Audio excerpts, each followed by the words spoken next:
Kinjutsu. It is a powerful jutsu band for peacekeeping with great benefit and cost.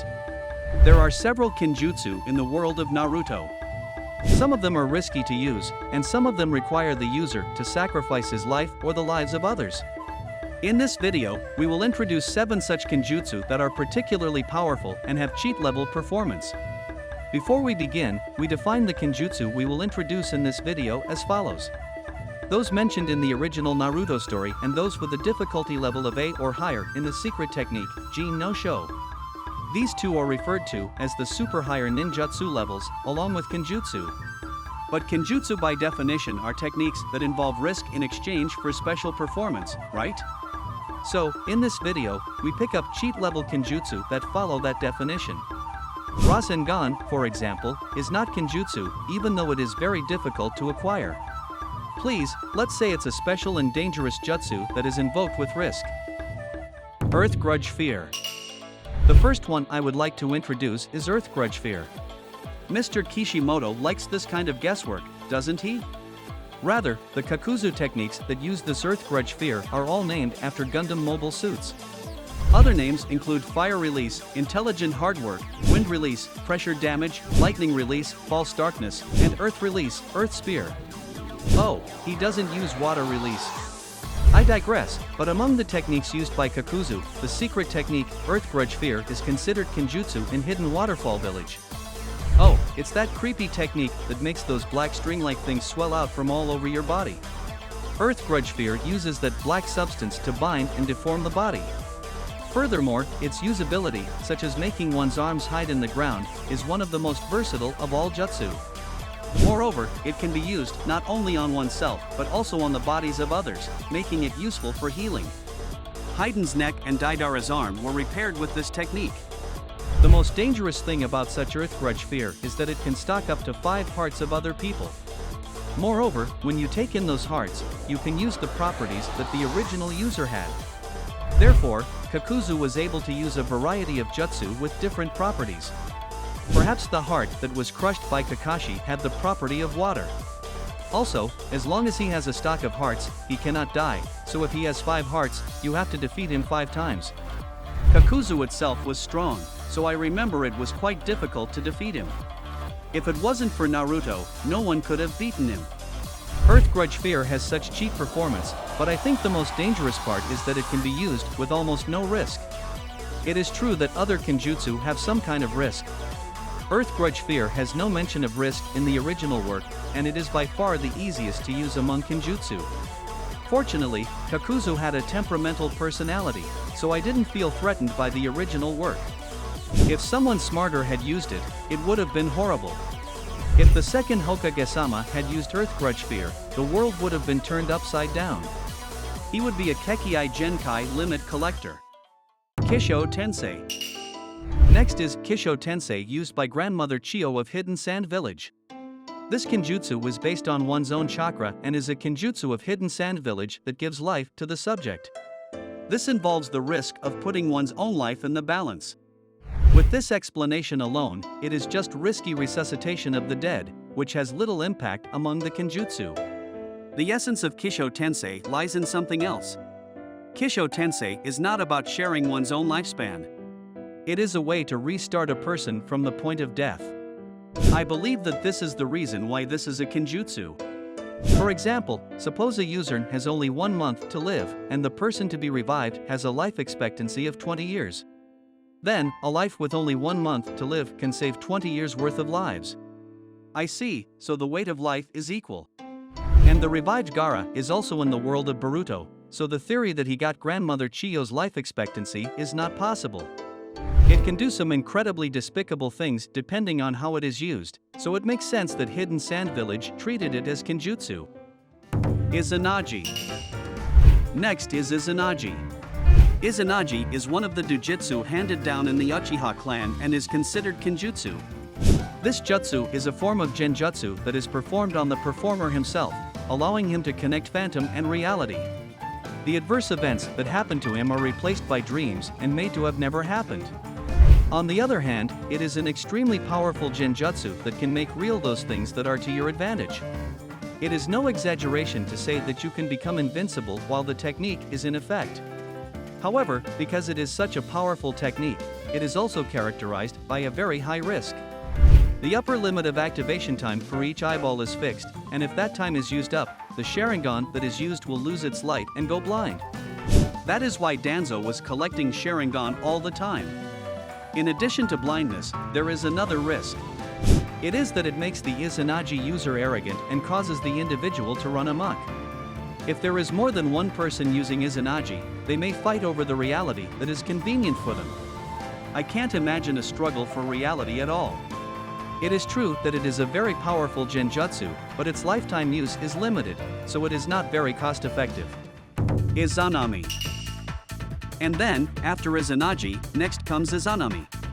This is one of the Dojutsu created to stop Izanagi, and like Izanagi, it is a Kenjutsu too. Because Izanagi was a powerful jutsu passed down in the Uchiha clan, Izanami was used to discourage people from indulging in power.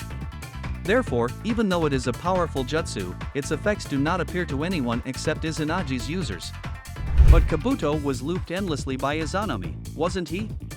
So just because there is no effect to stop the outburst by Izanagi, it means Izanami's other effects are there. Izanami is a technique that drags the subject into a phantom world of infinite loops. It enables an infinite loop by memorizing the sensations of your and the other person's body through pupil power, and then deliberately causing the same action to occur again. Like Izanagi, this jutsu also causes blindness once it is used. I feel sorry for the Uchiha clan because they lose their eyesight so easily. By the way, how to disarm Izanami? If a user can accept reality, it is possible to get out of the endless loop, you know. Those of us who read the explanation of Izanami in real time back then had to read it many times to understand it. Even now, I honestly don't think readers would understand without the explanation, man. Multiple shadow clone techniques. And next is Naruto's Goto technique, the multiple shadow clone technique. Speaking of Naruto, we must not forget this. Multiple shadow clone techniques are ninjutsu that create their own reality and distribute their own chakra equally to their separate bodies. Therefore, if a shinobi who does not have enough chakra uses this jutsu, it can be fatal, so the first Hokage designated it as a kenjutsu.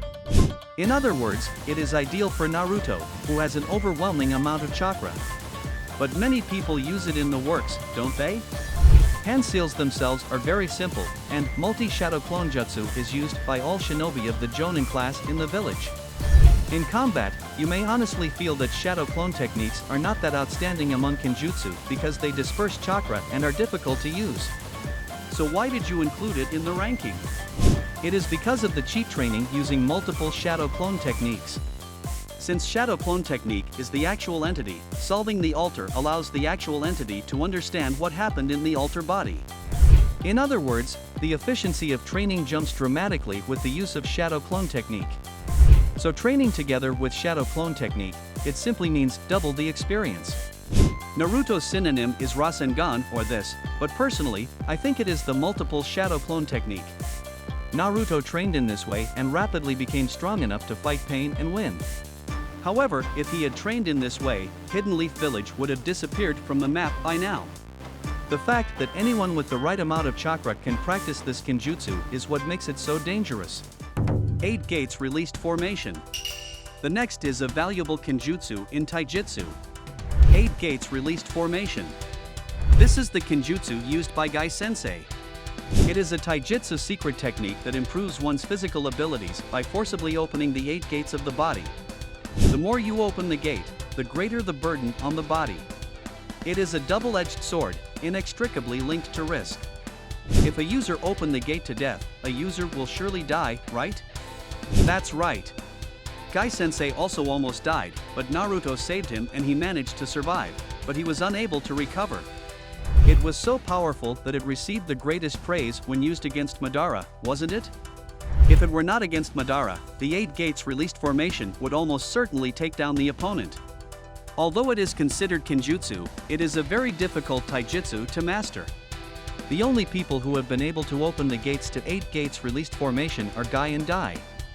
By the way, what is the difference between 8 Gates Released Formation and 8 Inner Gates Released Formation? 8 gates released formation refers to the state in which the last death gate is opened.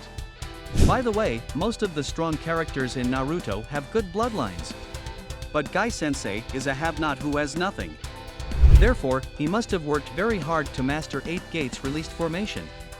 Although he is a have-not, I feel that he is one of the strongest in the series. Summoning Edo Tensei. Finally, never forget this one, summoning Edo Tensei. This is a dastardly technique of the second Hokage. Edo Tensei is kenjutsu of reanimating and manipulating the dead by using a living person as a sacrifice. Tobirama Senju, the second Hokage, invented this technique, and Orochimaru perfected it. By the way, why is this summoning? This is because the souls of the dead are being brought into the mouth. Therefore, if the soul of the deceased was not already in the afterlife, it cannot be revived even by Edo Tensei. For example, if a person loses her life due to dead demon consuming seal, she cannot be revived unless she is deactivated. There are 3 main reasons why Edo Tensei is a cheat level kenjutsu. The first is that there is no risk to oneself when using the jutsu. With the 8 gates released formation you mentioned earlier, there was almost a risk of death if you used it, but is there nothing like that in Edo Tensei? Almost none. If there is a disadvantage, it is that it cannot be completely controlled by someone stronger than you. It is a risky technique against someone like Madara or Hashirama. However, being able to resuscitate the dead without harming own body is too much of a cheat. The second reason is that the risen dead become immortal. Oh, isn't it too strong? Even if it is destroyed, it is immediately restored by the power of Fuinjutsu, so there is basically no choice but to seal it. That is why it was sealed in the Shinobi World War. The third reason is that the combination technique is too sneaky. What kind of techniques do you combine them with to get that impression? For example, mutual explosive tag. There are 2 drawbacks to Edo Tensei. One is that the strength of the jutsu cannot be demonstrated unless the accuracy of the jutsu is increased. The second is that raising the system increases the risk of being rebelled against. However, if the revived body incorporates mutual explosive tag, there is no need to improve the precision of the jutsu. The explosion can be expected to increase the offensive power and can be detonated at any time, eliminating the possibility of being rebelled. By the way, the inventor is the second Hokage. He is a genius after all. Isn't it the strongest if Guy-sensei dies with the 8 gates released formation opened and it is then transferred to Edo Tensei? There is a possibility, though, that he might be rebelled against. I think Edo Tensei is one of the best cheat techniques in the work, and the most despicable and outlandish. The inventor is too much scum. Conclusion. In this video, I have introduced 7 of the most powerful kenjutsu that appeared in Naruto. Which of the several kenjutsu would you like to learn? Of course, it is Edo Tensei, right? If you like Edo Tensei, please give it a high rating, and if you like the person who invented it, please subscribe to our channel. Thank you for watching.